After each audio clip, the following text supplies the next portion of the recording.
C'est parti. On va continuer sur donc toujours le même exemple de physique qu'on avait laissé avec donc des mobiles qui subissent maintenant la gravité.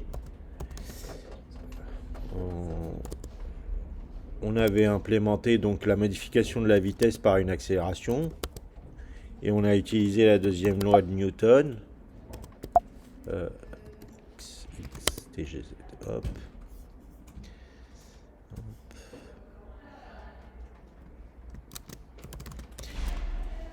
Bon, on aboutit à quelque chose de pas totalement terminé, hein, donc on avait quand même les balles qui s'enfonçaient,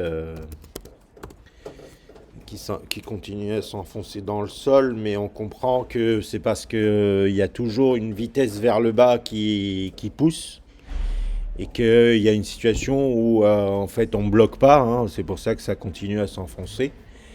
On peut rajouter donc des tests pour bloquer cette progression vers le sol.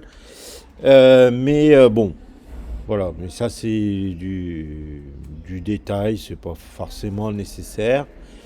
Ce que je propose maintenant, c'est d'attaquer la troisième loi de Newton, gravitation universelle. Donc, dans cet exemple, on se mettait en situation d'être sur une planète, enfin sur Terre en tout cas, et les balles tombent. Là, on va se mettre dans l'espace et on va utiliser la loi de gravitation universelle pour voir ce qui se passe entre des mobiles qui seraient dans le vide. Comment les mobiles vont interagir entre eux. Bon, quelques équations, bon, principalement celle-là, hein.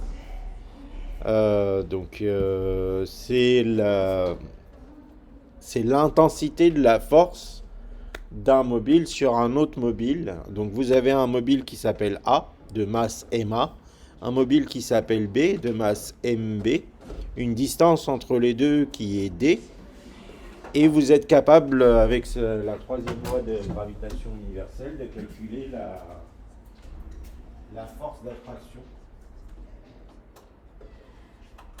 d'un mobile sur l'autre. Cette force, enfin ces forces, parce qu'il y en a deux là, vous voyez FA sur B et FB sur A. Ces forces ont une direction. Donc il n'y a pas un schéma. Enfin, peu importe, je vais le dessiner. Donc,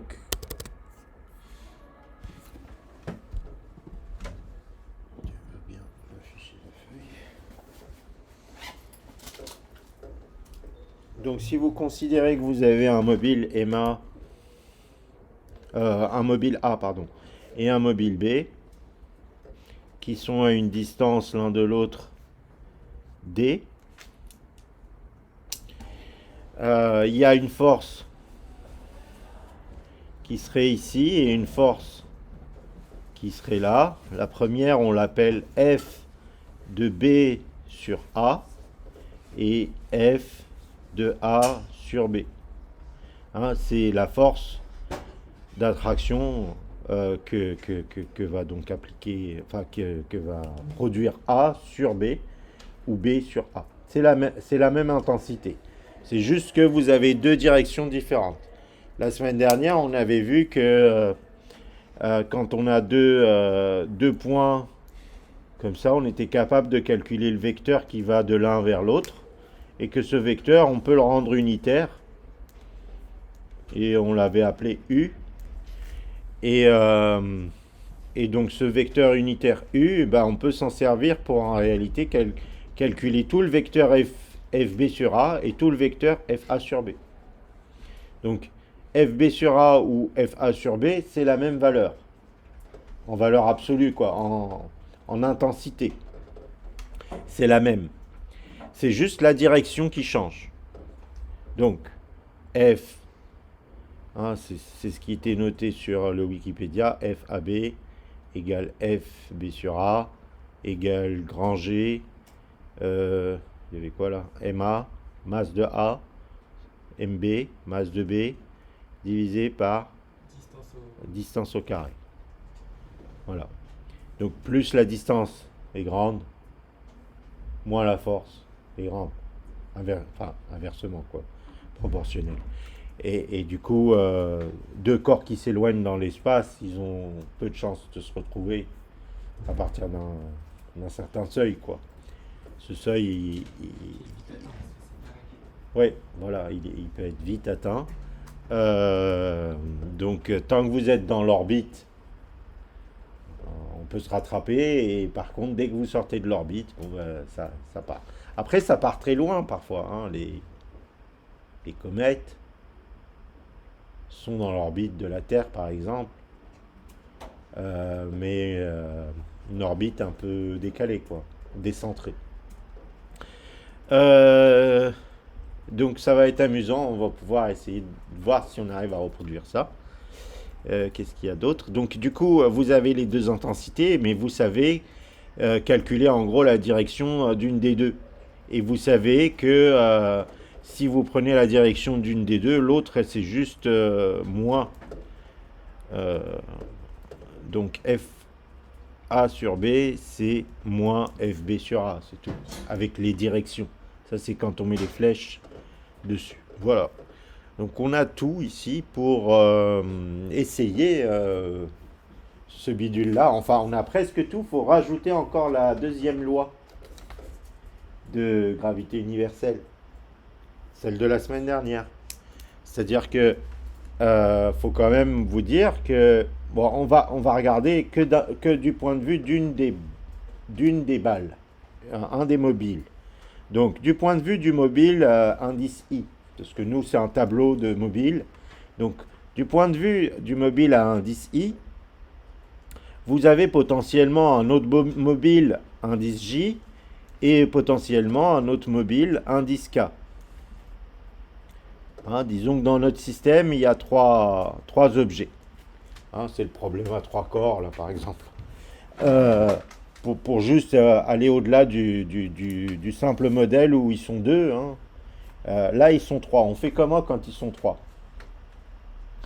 On est dans un modèle numérique, on fait une simulation. Dans un modèle continu, ça ne se passe pas comme ça. Notre simulation, c'est une approximation, etc., etc. Et ce qui fait que on se rapproche du réel, mais on génère aussi pas mal d'erreurs, surtout si on simule à long terme. Hein, le problème des trois corps, que vous connaissez. Le problème... Non, alors j'ai des oui, j'ai des non. Le problème des trois corps, ça s'appelle comment la série? Le problème des trois corps. Le problème à trois corps aussi. Non, bon, c'est pas la série qui a fait le problème à trois corps, hein, bien sûr. Mais c'est, moi j'aime bien quand on fait de la science-fiction basée sur du réel. Bon, c'est un bouquin et puis c'est une série. Je fais pas la pub, je sais pas sur quoi, mais moi je sais sur quoi je l'ai regardé. Euh, en gros, enfin pour l'histoire, on est dans des univers différents et enfin on recommence une histoire et à chaque fois ça se finit pas, enfin ça se finit jamais pareil. Mais c'est surtout ça se finit toujours par une catastrophe. Hein, à peu près, j'ai pas trop oublié le scénario. Bon, en gros, c'est l'histoire raconte finalement ce qu'on appelle le chaos. L'effet papillon, ça vous parle, des choses comme ça. Ces problèmes, il a été modélisé, enfin, on a essayé de le modéliser il y a très longtemps. Donc, dès qu'on a commencé dès qu'il y a, enfin, on peut imaginer qu'en réalité, dès Newton, on s'est posé la question qu'est-ce qui se passe quand il y a trois éléments et comment le faire. Et donc il y a eu pas mal de tentatives pour essayer de résoudre ce problème. Alors il y a des solutions partielles au problème, mais il n'y a pas de solution complète. Euh, alors pour moi, l'un des scientifiques qui a le plus travaillé là-dessus, c'est Poincaré. Comment ça s'écrit Poincaré? Comme ça.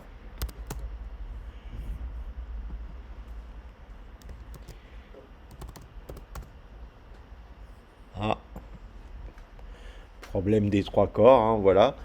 Euh,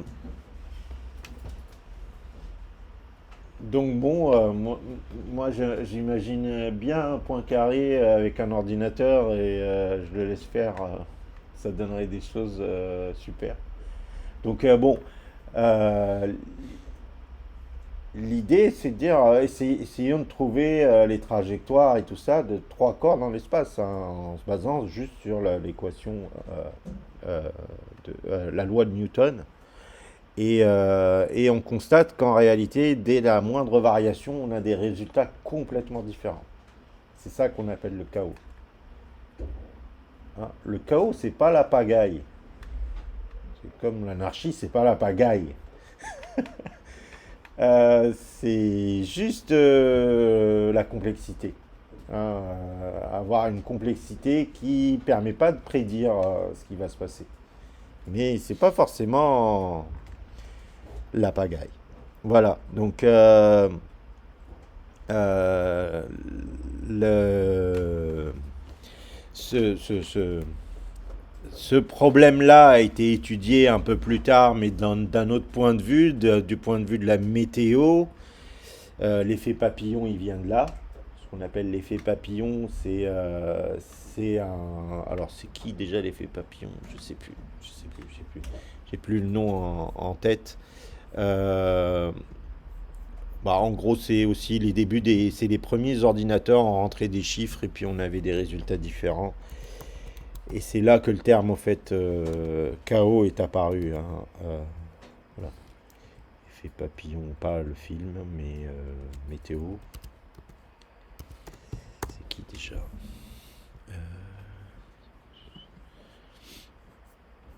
Historique. Lorentz, voilà. Euh, donc, bon, là, c'est le début des simulations numériques sur ordinateur. Hein. Donc, pour la petite histoire, en résumé rapide, on fait un modèle pour essayer de prédire le temps. Et puis, on laisse tourner le modèle, il calcule, il calcule, il calcule. D'accord. Et au bout d'un moment, bon, bah, on arrête les calculs parce qu'on veut juste voir où en sont les résultats. Hein. Donc, je vous rappelle, il n'y a pas une interface graphique avec OpenGL. On sort des chiffres et on regarde à peu près les prédictions. C'est des nombres. Et puis à un moment, on relance la simulation en repartant des nombres qu'on a imprimés.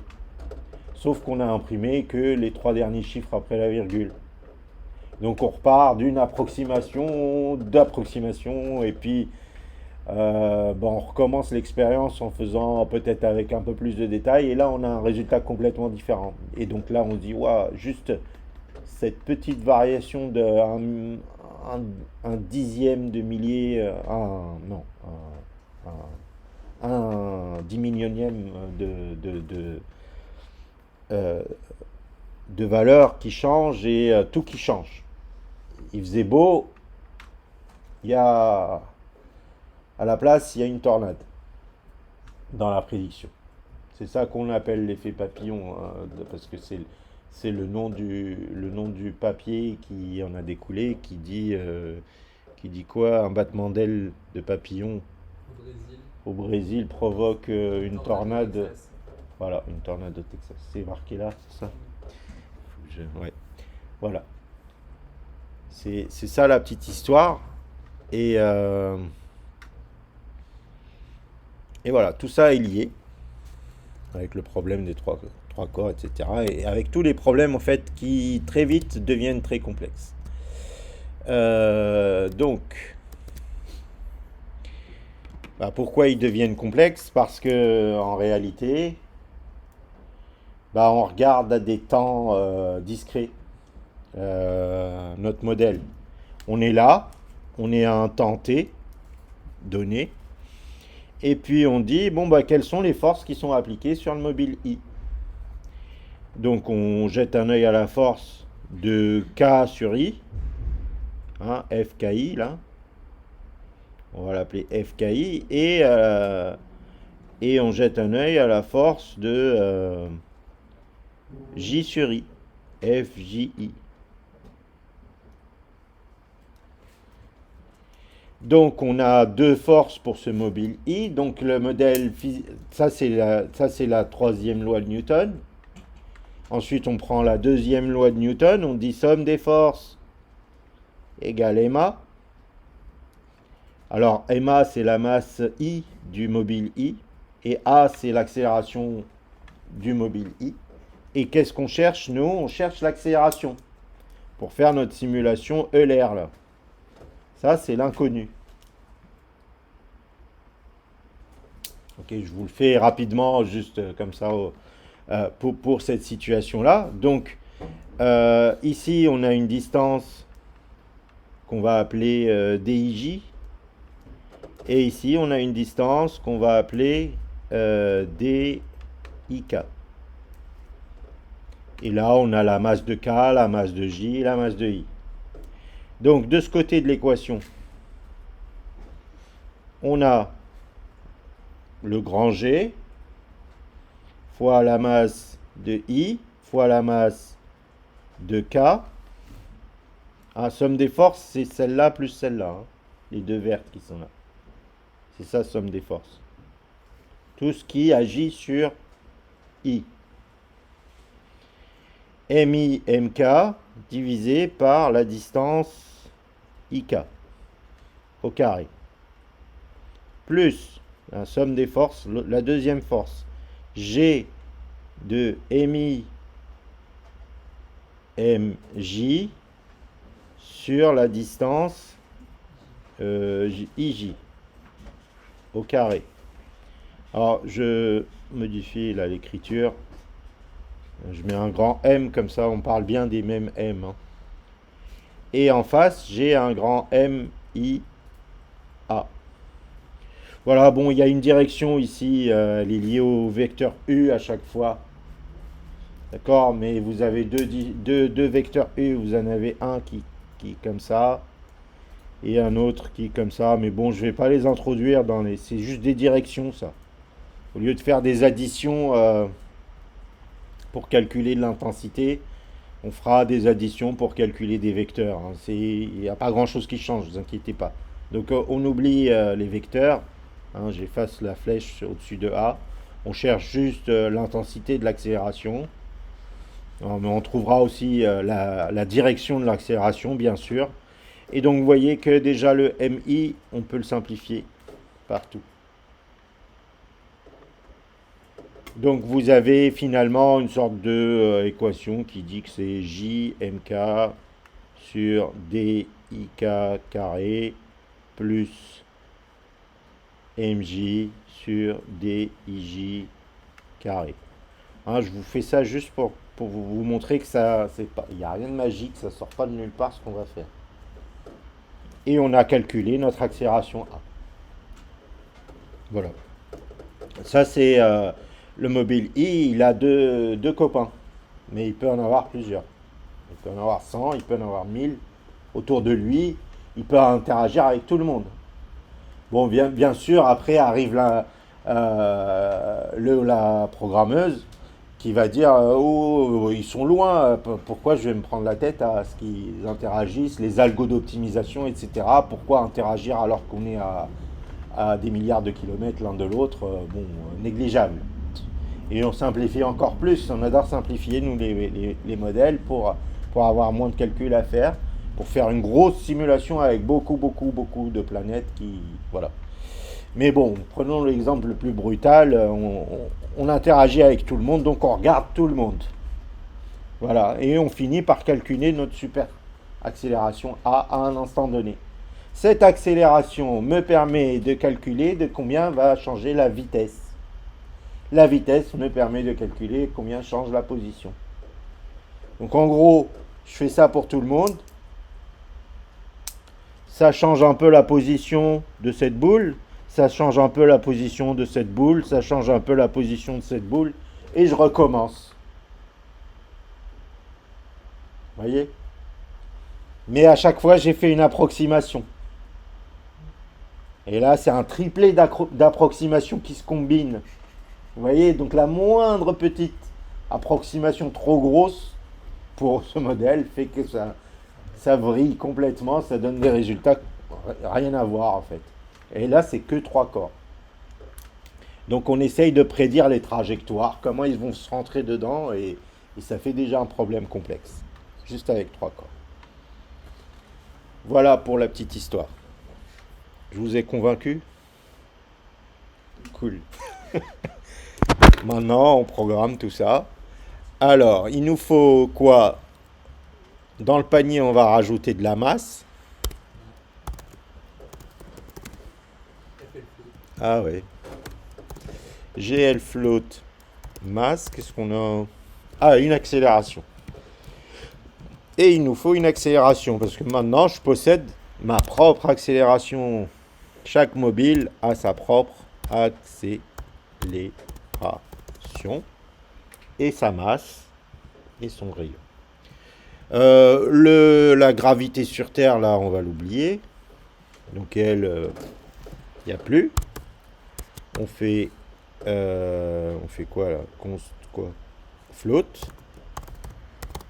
Par contre, on a la constante gravitationnelle de Newton.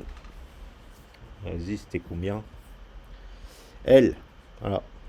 6, 67, 43. 6.67, 43 fois E moins 11. Ah, ça veut dire 10 puissance moins 11. Hein. E moins 11, ça veut dire 10 puissance moins 11. Flottant. C'est standard en C, ça? Ah oui, c'est standard en C. C'est puissant, le C, c'est le langage le plus puissant. Je sais pas si ça s'écrit en Python. Moi, j'imagine. Ils ont dû tout copier. Oui, c'est standard. Qu'est-ce que je voulais dire? Oui, comment il a trouvé cette constante, hein, je vous laisse regarder. De toute façon, c'est de l'expérimentation, c'est ça les physiciens. Hein. Et ils expérimentent et ils regardent qu'est-ce qui ne change pas. Ce qu'on appelle des constantes. Bon. Ok. Bon, bah, on a ça. Les fonctions, on les laisse. Ici, donc, on se dit que notre système, il part avec une accélération nulle. Hein. On va pas quand même tricher. Donc là, on met accélération égale 0. On remet ici aussi accélération égale 0.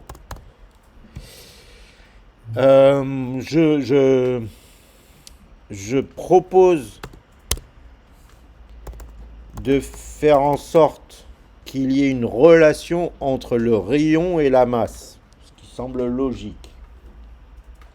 Bon, un delta près, quoi. Une planète faite de coton pèse pas le même poids que Jupiter. La densité de Jupiter, même si c'est principalement du gaz, hein, c'est lourd, hein, Jupiter, hein, faut pas négliger. Mais si on prenait Jupiter et on faisait Jupiter mais que en fer, ce serait encore plus lourd. Donc plus c'est rouge, plus c'est lourd. Plus c'est rouge. Ah oui, à cause de l'oxydation. Encore faut-il qu'il y ait l'oxygène pour être rouge, mais oui, enfin globalement oui, la longueur d'onde renvoyée par le fer serait plutôt rouge. Et je pense que la densité des planètes de toute manière tellurique,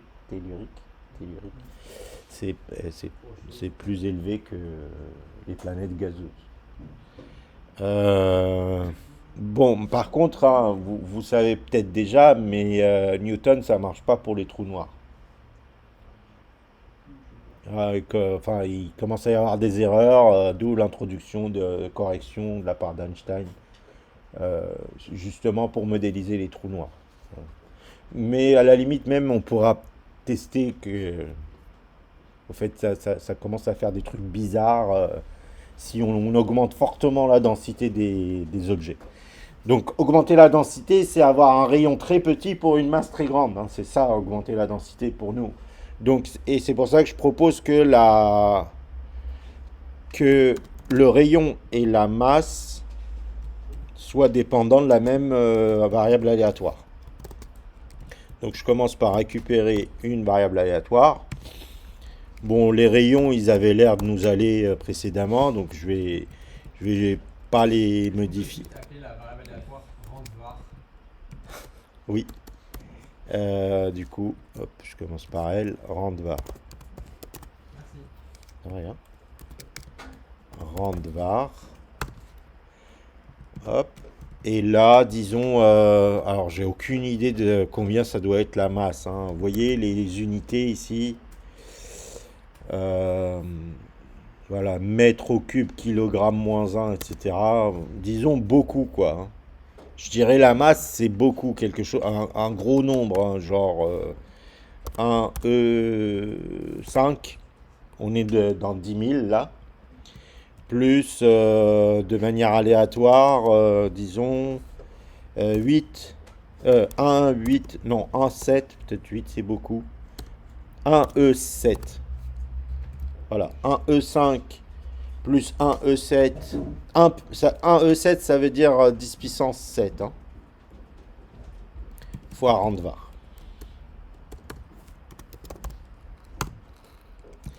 Alors le code contient des erreurs, évidemment, parce qu'ici, on utilise la gravité.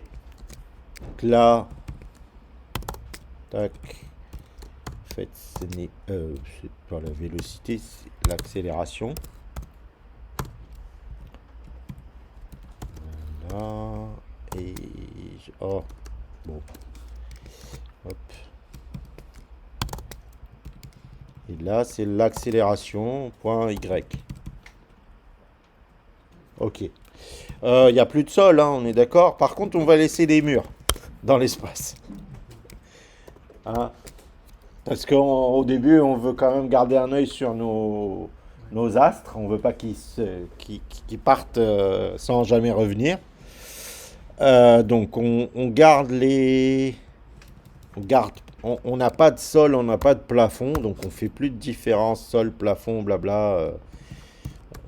Enfin, c'est pas grave si on rajoute de l'énergie au système. Même quand il y a une collision, bon, peu importe. De toute façon, on va introduire un coefficient de restitution qui permet d'absorber, disons, une partie de l'énergie. Parce que là, pour info, on est dans un système dit élastique. En gros, ce qui arrive repart en termes de mouvement. Un vrai système, ce qui est un choc entre deux trucs, se transforme en partie en chaleur. C'est qui l'autre physicien qui disait rien ne se crée, rien ne... Voilà. C'était qui? C'est Lavoisier. Ouais, bah, je vous crois. Donc on peut transformer de l'énergie cinétique, l'énergie cinétique en énergie thermique après un choc. Et donc on a l'impression d'avoir perdu de la vitesse, perdu quelque chose, mais non, on a créé de la chaleur. Et, deux planètes qui s'entrechoquent, bah ouais, ça explose en quelque sorte. En gros, c'est ça en fait, hein. Plein de planètes qui se rentrent dedans, bah ça limite ça fond, ça fait un soleil en fait. Imaginez en fait des trucs qui se rentrent dedans, ça va flamber jusqu'à faire éventuellement une étoile. Enfin bon, je crois, hein. Non? Ça fait pas d'étoile, Non. même pendant le Big Bang. Ah si, Ah, en vrai, non, parce que ça allait c'est... beaucoup plus vite. Oui, mais non, non, pas nécessairement, mais c'est des gaz qui se replient sur eux-mêmes. C'est des tout petits trucs qui se replient, se replient, se replient, ça chauffe, ça chauffe, ça chauffe, et ça fait Moi, je disais non, à deux une petits qui se étoile. cognent et ça fait une étoile. Non, mais juste deux, non, c'est pas assez. Il en faut plein, plein, plein, plein, plein. Ça fait plein, plein de chocs et plein, plein de chaleur et un truc qui atteint une masse critique, en fait, qui fait que on atteint le niveau de fusion. Après, je suis très mauvais en physique, hein. Je vous raconte des salades. J'aime beaucoup les chaînes de vulgarisation. Voilà, et c'est tout, quoi. Mais c'est marrant de voir que ça marche. Alors, de vous raconter des salades. Alors, j'y vais. Qu'est-ce que j'ai oublié? Rien, hein.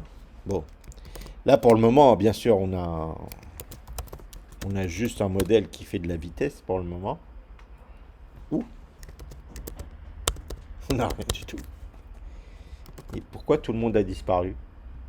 C'est dans Init, la masse.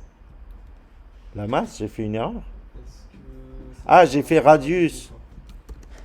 Ah, et du coup, elles sont énormes. Merci. Masse, en anglais, comme ça. Hop. Ok.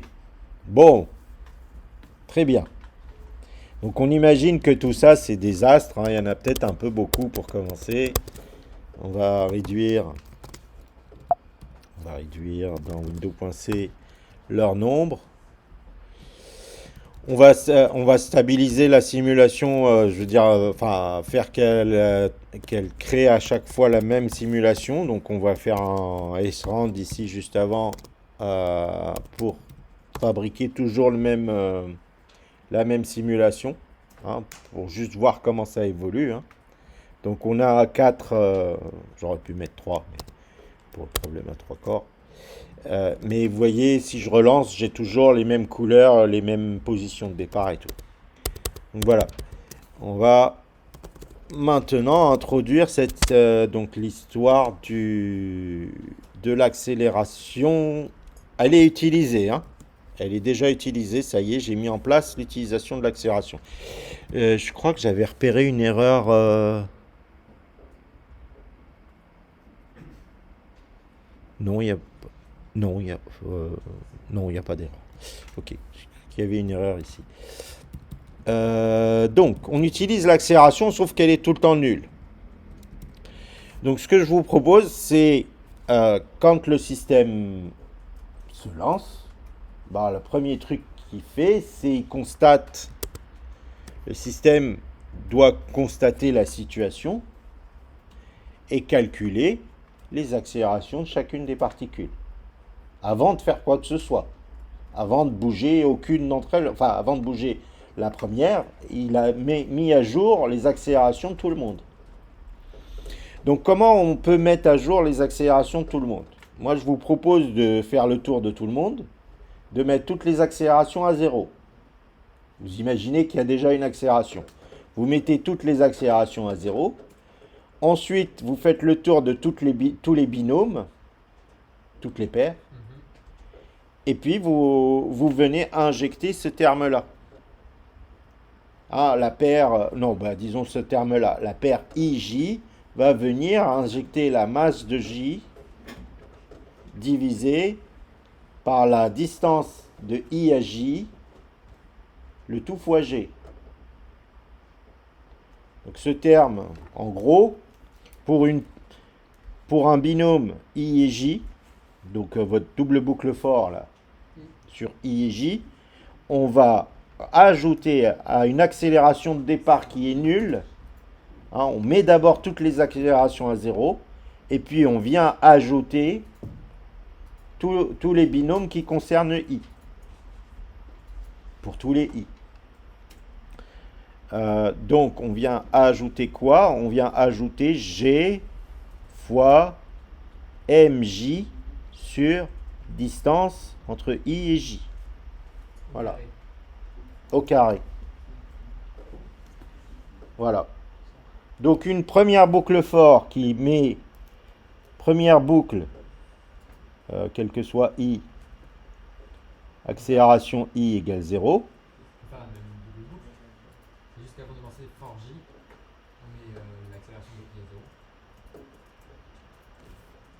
Oui, mais il faut mettre aussi les j aussi.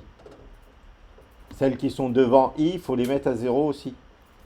Parce que quand i va regarder j, il va mettre à jour son accélération et celle de j. Ah ouais, ok. Et j regardera i. Donc en même temps que je mets à jour l'accélération de i, je suis capable de mettre à jour l'accélération de j qui va être plus égal g fois mi sur distance ij. C'est pas exactement la même valeur. D'accord. Non, ok, donc c'est bien. Donc il faut bien d'abord une première boucle Ok. à part qui met tout le monde à 0 et une deuxième boucle qui met à jour AI et AJ.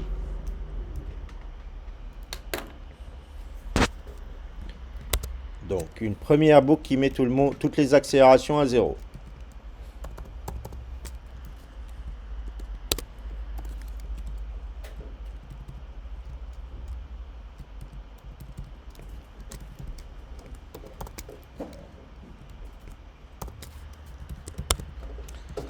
Une deuxième boucle sur ce mode-là.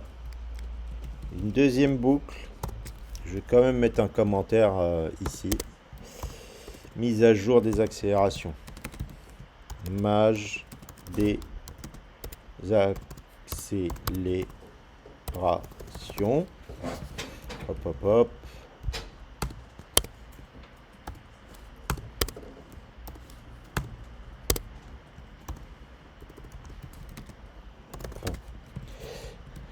Donc, double boucle.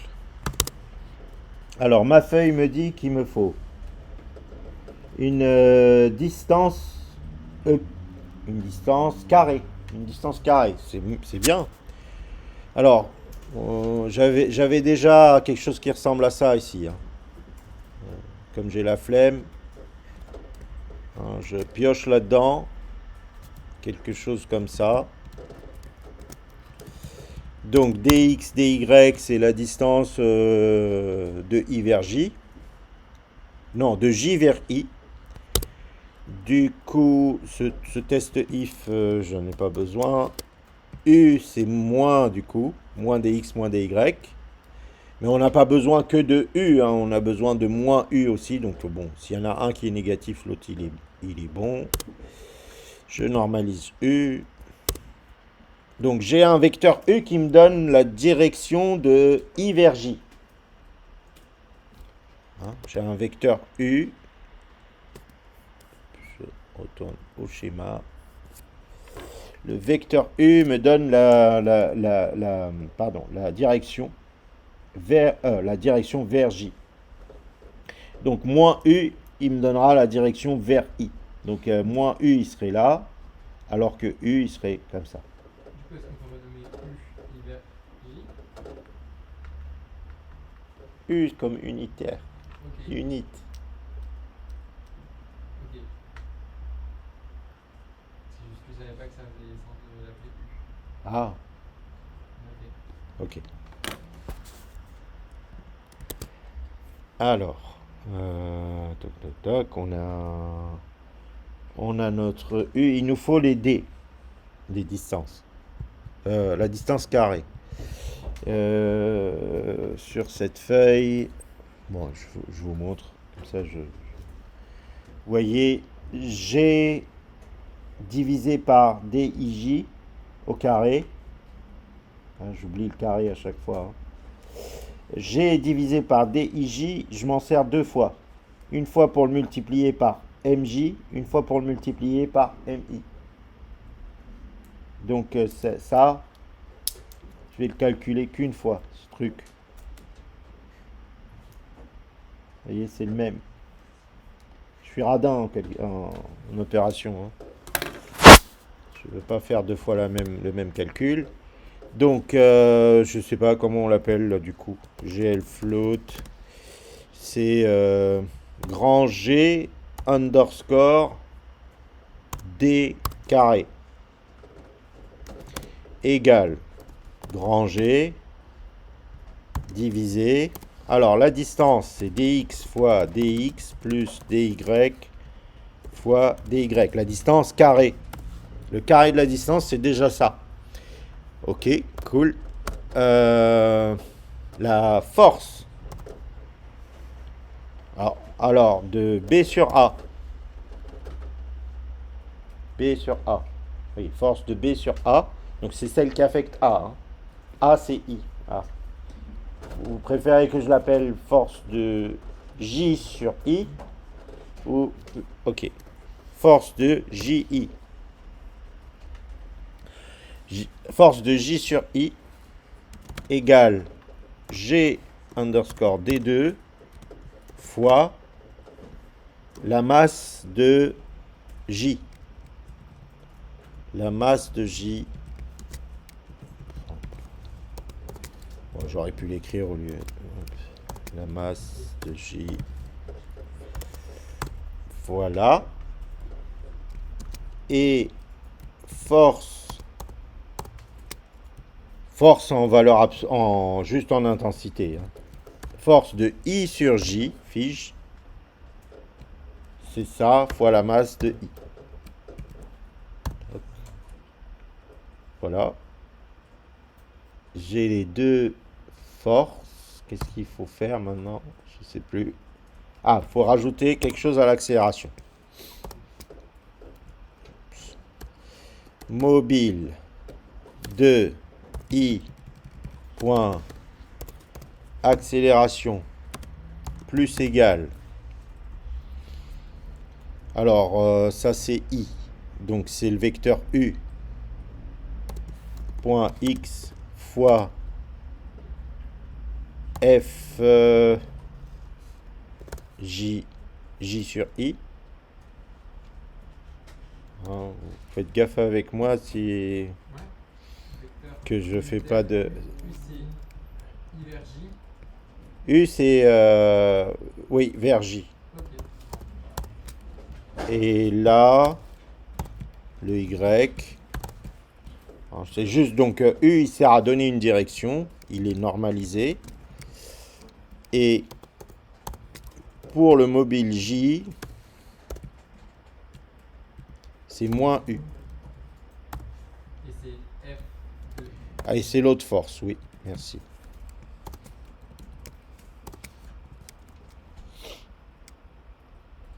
Ça sonne bien, ça.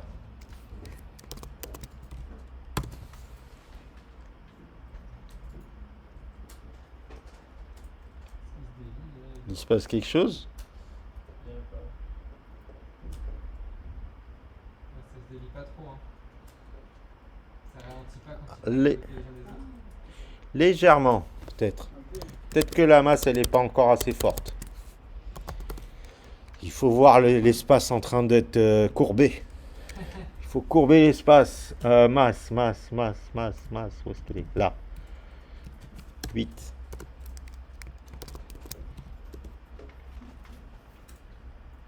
Ouh. Légèrement. Je crois qu'à la distance, ça se voit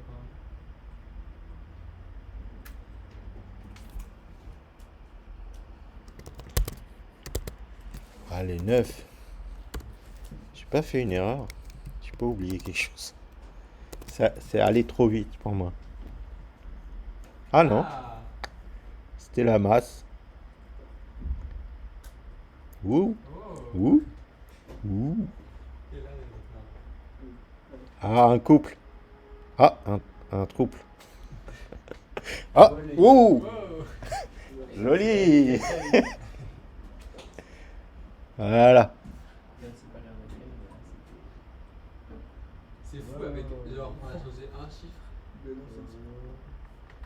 En fait, on a fait x10. Oui, mais il y a un rapport entre, en fait, le rayon. Faut trouver le bon rapport entre le rayon et la masse, en fait, pour tomber dans des bons. Il s'est mouli. Bon, super. Wow, ça marche super bien. Hein.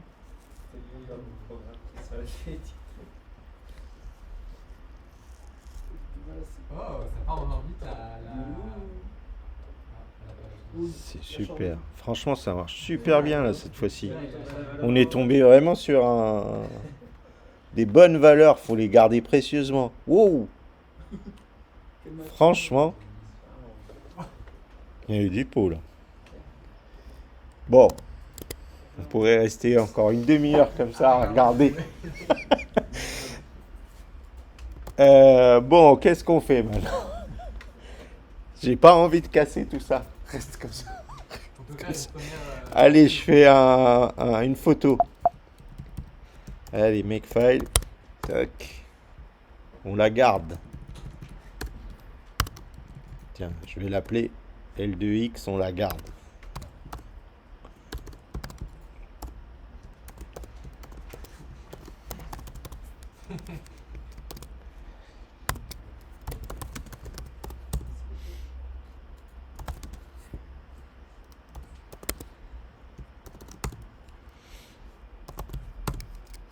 Ok. Ah, je la push, ok. Git add. Impatient. Mais malheureusement, enfin, je pense que ça marchera plutôt pareil. Mais attention, voilà. Vous n'avez pas le même random que moi, donc vous n'aurez pas exactement la même simu. Sauf si vous avez, disons, les mêmes libs que mon Mac, quoi. Git add, oui, git commit, moins m, loi, grave, univ, moins a, git push. Ok. Et ensuite, ça va être la 1.3. On prépare déjà. Qu'est-ce qu'on fait? Alors, bon, moi, tout à l'heure, j'avais montré à Nicolas Joando, il m'a dit mets une grosse au milieu qui bouge pas pour voir les. Effectivement, c'est marrant. Donc, bon, mais juste je montre à la limite, pas besoin de laisser un code comme ça. Donc, on va en prendre une et juste la figer au centre, l'empêcher de bouger aussi, faire comme si elle était vraiment ancrée bien au centre. Écrire sa masse tellement grosse que. Tellement grosse qu'elle est difficile à faire bouger. D'ailleurs, ça me fait rappeler que non, en fait, on a encore un autre truc un autre bout de physique deux autres bouts de physique, un autre bout au moins de physique à faire qu'on n'a pas fait. C'est alors encore une fois une approximation. C'est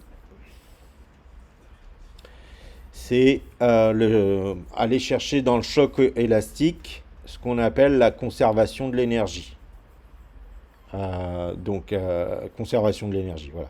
Conservation de l'énergie cinétique, il y a une équation qui dit que la masse fois la masse du premier mobile fois la vitesse du premier mobile au carré, plus la masse du deuxième fois la vitesse du deuxième au carré, égale la masse du premier fois la nouvelle vitesse du premier au carré, plus la masse du deuxième fois la nouvelle vitesse du deuxième au carré.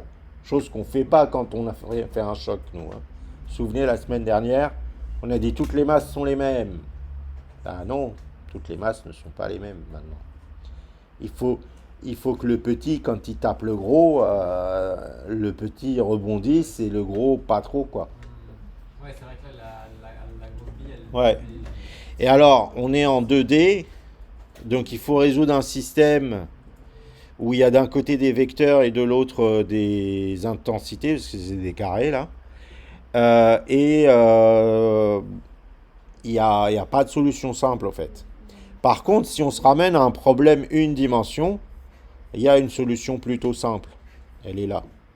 Et on va se ramener à un problème une dimension, en disant on s'en fiche un peu des directions, tout ça. On a la bonne. Ce que j'ai fait la semaine dernière en disant il y a un axe sur lequel le partage m'intéresse. C'est ce que j'ai fait la semaine dernière. Je partageais que le long d'un axe en particulier. Bah, on n'a qu'à dire qu'on est dans cette situation une dimension du coup, parce que c'est un seul axe.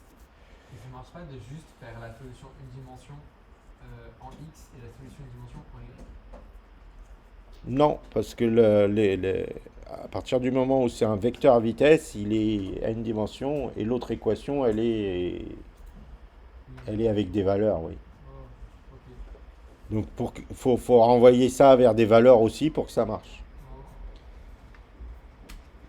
Mais notre approximation de la semaine dernière, elle est pas mal. C'est juste que le plan, l'axe de direction, faut légèrement le corriger. C'est pas le bon. Alors c'est un problème de physique. Enfin, j'avais trouvé ce truc qui est pas mal, mais c'est un truc de physicien qui commence à l'expliquer, mais c'est pas évident comme problème. Où on a une simple collision comme ça. Et on calcule, et après on peut modifier le rapport des masses. Voilà. Je crois que c'est la rouge qui devient beaucoup plus grosse que la... Voilà. Ah oui. Ça change légèrement l'axe. Mais bon, écoutez, on va faire avec, hein. En fait, l'axe, c'est pas tout à fait le même, mais il y a une situation où l'axe est plus ouvert et une situation où il est un peu plus fermé. Mais c'est pas si grave pour nous. Par contre, le partage moitié-moitié qu'on faisait ici, il est carrément faux. Voilà. Le truc qu'on faisait là, il est faux. On se partageait la semaine dernière, si vous vous souvenez bien, on se partageait un total cumulatif moitié-moitié quand on se tapait le long d'un seul axe. Revenez au problème le plus simple, on est face à face. Revenons au problème le plus simple. Si vous avez oublié, on revient au problème le plus simple. On est face à face, on se rentre dedans. Donc on revient à dire, bon ben il y en a une qui considère qu'elle bouge pas et que l'autre, on change de référentiel pour dire l'autre vient vers moi plus vite encore. Donc par exemple, moi je bouge pas, moi je suis elle, je ne bouge pas, donc c'est l'autre qui vient vers moi avec l'inverse de ma vitesse en plus. Donc elle vient vers moi avec tout ça. Donc elle me rentre dedans avec un vecteur plus grand. Moi je suis fixe. Qu'est-ce qui se passe au moment où on se tape? Bah on repart chacun avec la moitié. On fait moite-moite. Voilà. Quand il y en a un qui est beaucoup plus massif que l'autre, il va repartir avec peu et l'autre avec beaucoup. Donc faire en sorte au fait que la masse, la vitesse que je gagne soit inversement proportionnelle à la masse. Et la formule, en gros, de l'équation que vous aviez sur le Wikipédia dit, on peut se partager les trucs de cette manière-là. La masse, disons que lui c'est I, c'est le gros, et lui c'est J, c'est le massif. C'est le moins massif J. Donc si I c'est le plus massif, je prends le plus massif, je lui enlève le moins massif et je divise par la somme des deux. La somme des deux, MI plus MJ. Comme ça, vous avez en fait ce rapport, il a tendance à converger vers 1 quand la masse de J devient ridicule. Imaginez MJ est ridicule par rapport à MI. Imaginez, ça c'est vous, ça c'est la Terre. Masse de la Terre moins vous, sur masse de la Terre plus vous. En gros, ça fait masse de la Terre sur masse de la Terre, quoi. Masse de la Terre sur masse de la Terre, c'est plutôt 1. Le 1, c'est pour vous ou c'est pour la Terre, quand vous rentrez dedans? C'est pour nous. Donc pour J, la proportion pour J, elle vaut ça. Et quoi, la proportion de I, c'est le complément à 1 de ça. Proportion de I, c'est 1 moins MI moins MJ sur MI plus MJ. Voilà. Donc vous commencez par déterminer qui est le plus lourd et après vous calculez la proportion et vous dispatchez. Ok, on fait ça vite fait. Ici, ici. Au moment où on a calculé T. Donc, oh là, faut peut-être que je... Ah, c'est bon. Pardon. Oui? Là, on a scalar 0.5, c'est à ce moment-là qu'on divise par 2, non? Oui, c'est là où on se partage. Et il y en a un qui fait sub, il s'enlève une partie négative. Il s'enlève la moitié de T et l'autre qui se rajoute la moitié de T parce qu'on part dans deux directions différentes. Donc il faut pas, oui, il faut pas oublier qu'il y a un signe, hein, faut pas se planter. Donc il y en a un qui prend du moins et l'autre qui prend du plus. C'est le premier qui prend du moins, hein. C'est le premier, il prend du moins. Donc on commence par dire, maintenant j'ai deux vecteurs T. J'ai T pour I, qui vaut T, et T pour J, qui vaut T pour le moment, hein. Les deux, ils valent T. Mais on va les proportionner par les PI, PJ que j'ai sur la feuille. Là. Fois PI, fois PJ. Donc on va calculer les PI et les PJ. Mais pour ça, il faut d'abord savoir quelle est la masse la plus grosse. Donc on fait if mobile de I point masse supérieure à celle de J.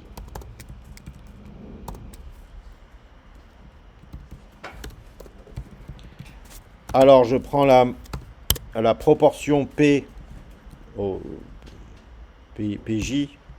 Je fais comme sur la feuille ou je fais proportion. On a déjà des variables PI et PJ en fait. Ah, P tout court, de toute façon propre. Ça vous va, propre? Propre, ça vous va comme terme?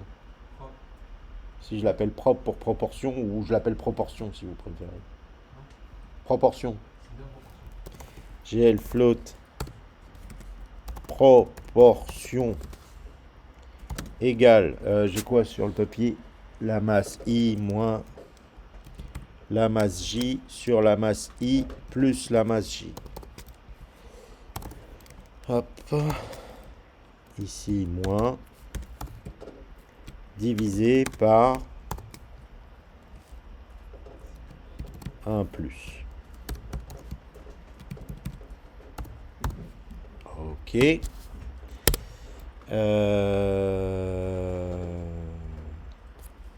Je mets à jour scalar. Je mets à jour TI en le multipliant par 1 moins proportion. C'est ça. Pour I, on a dit que c'était 1 moins la proportion.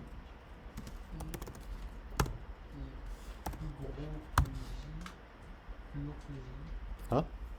Là, on a I plus lourd que J dans ce cas-là. Oui. Et la proportion. Du coup, la Terre, elle bouge pas. Donc la proportion pour la Terre, c'est proche de 0. Et proportion, ce sera souvent. Ouais. Sauf que j'ai dit, attention, le TI, il fait une soustraction ici. Alors, soit je laisse soustraction. Ouais. C'est forcément positif, ça, non? Ça, c'est positif, oui. Bah voilà. Ouais, je laisse une soustraction. Ok. Scalar pour lui. Et scalar pour TJ, c'est proportion. Voilà. Et else, l'inverse. Alors, else, l'inverse.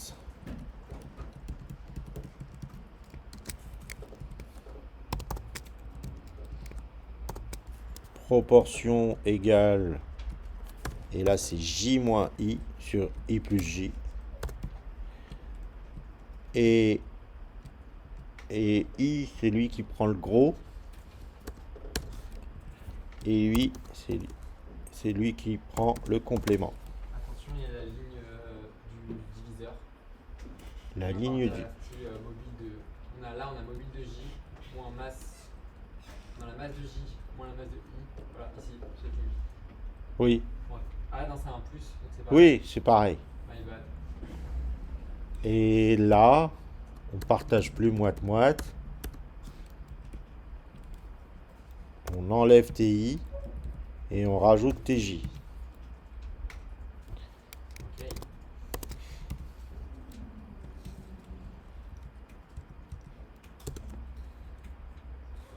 Oh. Qu'est-ce que j'ai fait? Ça sent le truc mal fermé, non? Non.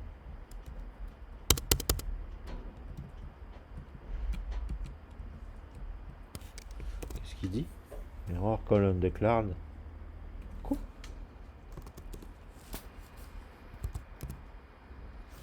Ah, parfois mon Emacs me rajoute ce machin là qui provoque des problèmes.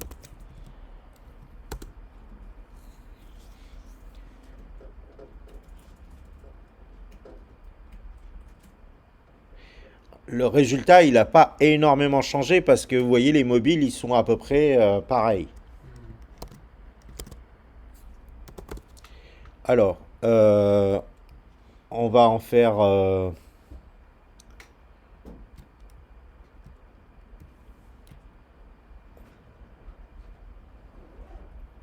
va en faire des plus.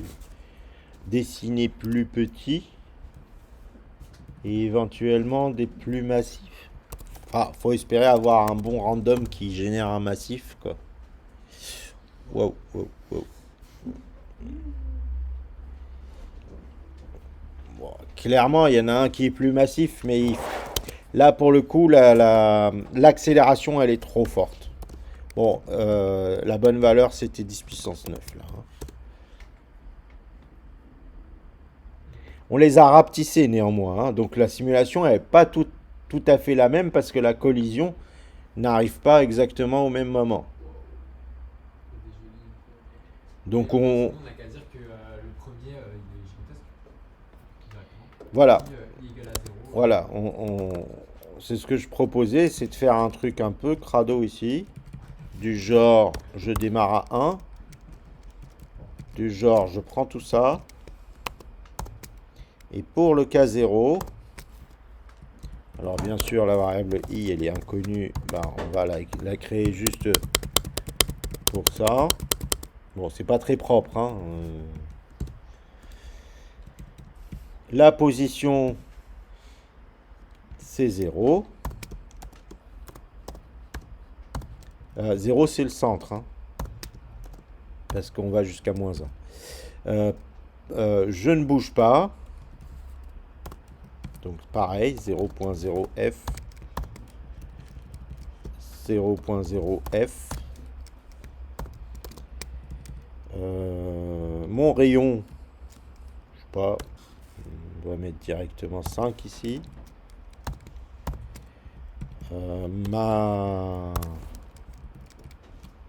Ma masse bien grosse.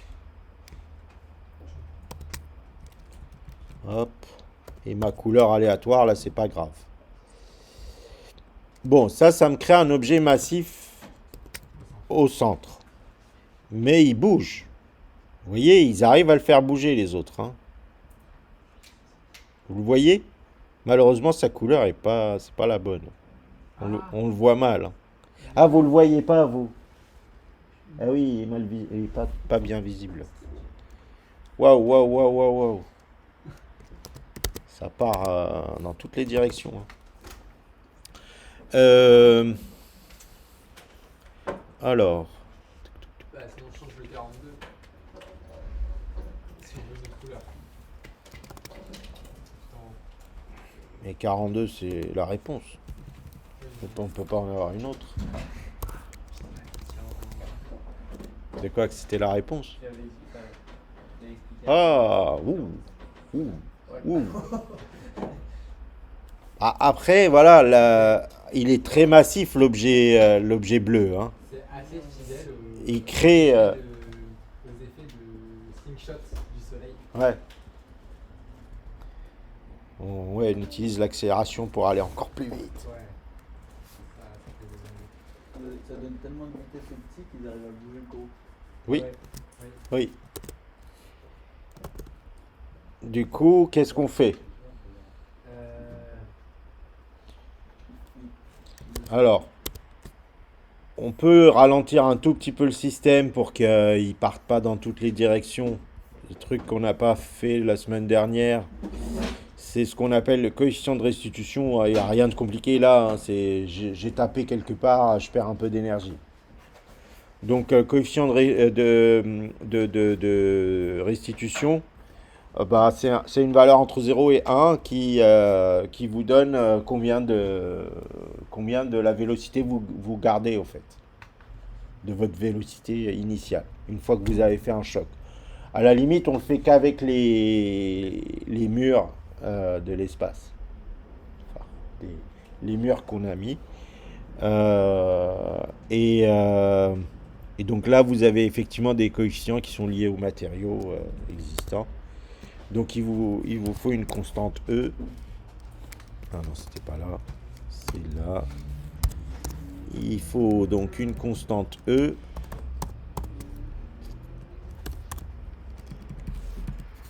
qui vaut du coup, pas moi, 0,8, 80%, coefficient de restitution. À chaque fois que je fais une collision avec juste les bords, je choisis de restituer 80%. Du coup, le Y, il reste Y, sauf que je multiplie par E. Et lui, je multiplie par moins E. Le X inverse, oui, et le Y, c'est moins... non, le X inverse, c'est Y, juste multiplié par E. Et ici, le Y inverse, c'est le X, juste multiplié par E. Hop. E. Bon, ça calme un peu, le truc. Là, à chaque fois que ça percute le mur, ça se calme. Ça ralentit, ouais. Ouh, ouh, wow, wow.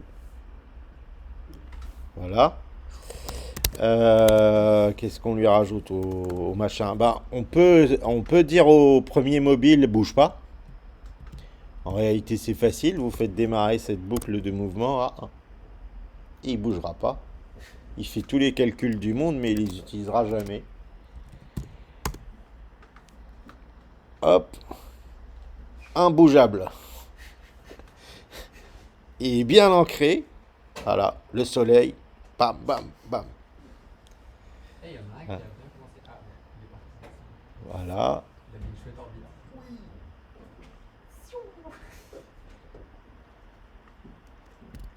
Après, juste pour vous montrer, c'est marrant à voir, hein, au moins une fois. Même si après la modif, je vais la commenter pour pas que ça vous embête. Statique. Si je mets ici un static int ft pour first time égale 2 et que là je fais if ft, je clear, bah, ft égale 2, donc vrai, donc je clear la première fois, je le décrémente, il va passer à 1. Quand je reviendrai, je clear une deuxième fois, il va passer à 0 et j'arrête de clear. Pourquoi je clear deux fois? Parce que double buffer. Si je clearais qu'une fois, je clear le 1 des deux buffers au début. Et j'aurais pas au fait quelque chose d'effacé au début. Là, l'idée, c'est j'efface au début, mais deux fois. Alors, je fais un écran vide deux fois. Et ensuite, je viens dessiner sans jamais effacer ce que je dessine. Ça fait la trajectoire. Ça fait la trajectoire. Wow.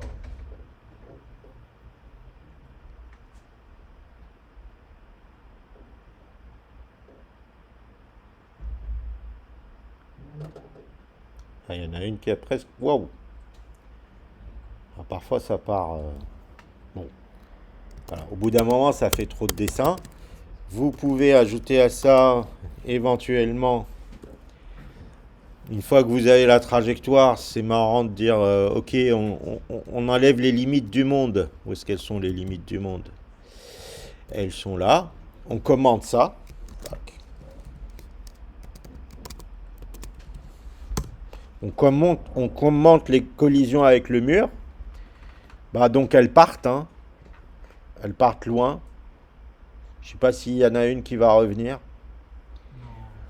On voit qu'il y en a une là qui a tapé fort, quoi. Elle est partie quand même de manière complètement trop forte, je dirais. J'espérais que tu l'avais. Après, Faut moins ça. la masse de mon objet central, elle est, Mais là, on peut pas choisir. elle est extrêmement forte. Donc peut-être que un peu moins, je sais pas, comme ça. On peut faire juste une. Faire toutes les bonnes une. Oula, Ouais, mais là, tu vois, on passe. Wow.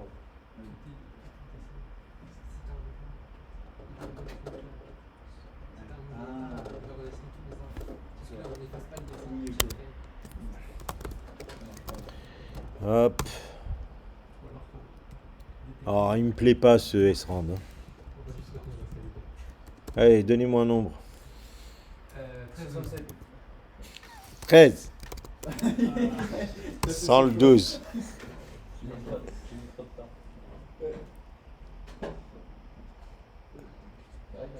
Les couleurs sont pas mal. Ah, c'est celle qui est partie en haut qui est revenue par le côté. Hein. Oui. Je dirais.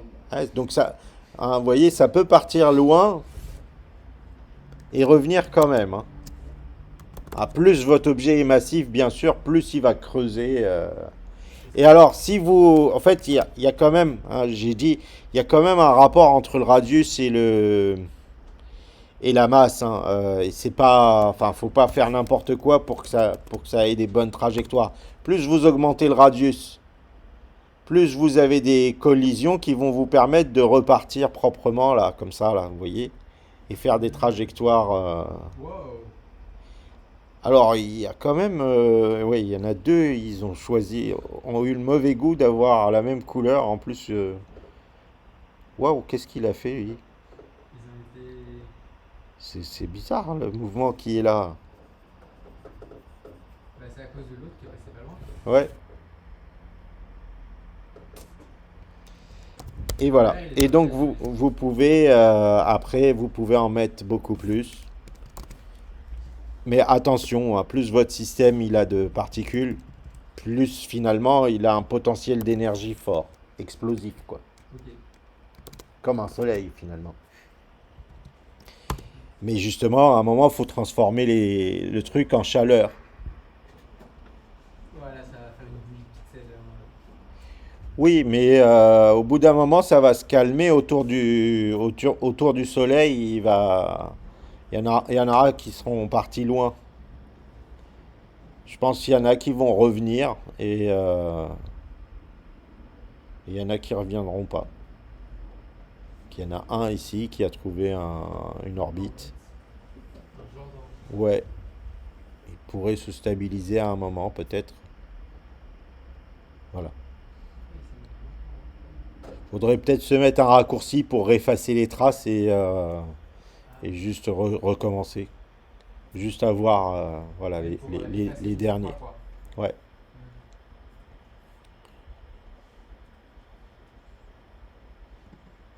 Voilà. Donc si vous voulez, dans quel état vous voulez que je vous laisse le code? C'est-à-dire, je commente ce bout-là, ou là vous mettez 0 si vous... Non, non. Si vous voulez qu'il efface tout le temps. Oui, si vous voulez qu'il efface tout le temps, vous pouvez laisser ce code-là et commenter juste ça. Comme ça, FT changera jamais, il sera toujours vrai, il effacera tout le temps. Ok? Donc si vous voulez une trace, vous décommentez ce qui a été mis là. Je remets les murs ou pas? Ils sont commentés ou Ils sont commentés les murs. Voilà, les murs ils sont là. commenter. Avec juste au-dessus que c'est des murs, quoi. Ok. Collision avec les murs. Bon, je pensais vous rajouter un modèle 3D de roche pour les boules. Bon, il est presque l'heure là, donc il vaut mieux que je prenne le temps de le faire avec vous tranquillement la semaine prochaine, et qu'éventuellement, on verra si ça nous fait 1 heure et demie, ou si ça nous fait moins, mais je trouverai bien un truc pour combler. Collision avec les bords. Comme dans Dragon Ball Z, à un moment il atteint les bords de l'univers. Voilà. Je vous mets ça en ligne et on arrête là. Merci pour votre attention.